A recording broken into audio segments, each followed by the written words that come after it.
उंच दगडावर थांबलेली आहे आणि ती आता खाली उतरण्याच्या तयारीमध्ये आहे असं मला वाटतंय. नाही आहे, तिचा मूड नाही आहे सध्या. ते एकदम व्यवस्थित बसलेली आहे. कॅन्डीची बाती एक दिवस आड करून असते. शॅम्पू वगैरे असतो. डाएटमध्ये आपण जे खातो तेच असतं डाएटमध्ये दोन्ही टाईम. सकाळी पॉसिबल तिचा टाईम असतो 8:30, संध्याकाळी पण तोच टाईम असतो 8:30. फक्त 2 टाईम सकाळ आणि संध्याकाळी तिचं जेवण असतं, बाकी काही नाही आहे. दिवसभर झोपून असते.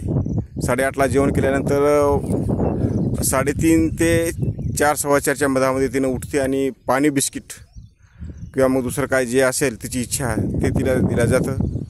त्याच्यानंतर 5:30 पावणे 6ला मी येतो कॉलेजवरून आणि नंतर मग पुन्हा खेळणं वगैरे, थोडं रिफ्रेशमेंट जे काय आणलेलं आहे ते खाते तिनं आणि पुन्हा अजून झोपी जाते 7 वाजता. 7 ते 7:30च्या आसपास थोडंफार झोपते.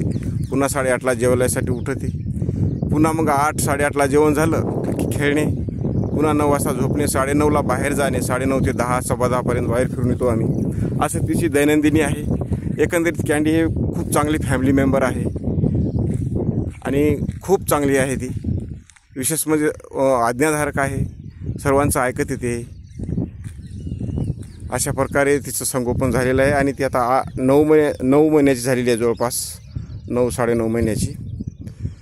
तर मला वाटतं इथं आपण थांबायला पाहिजे. खूप मोठा व्हिडिओ झालेला आहे.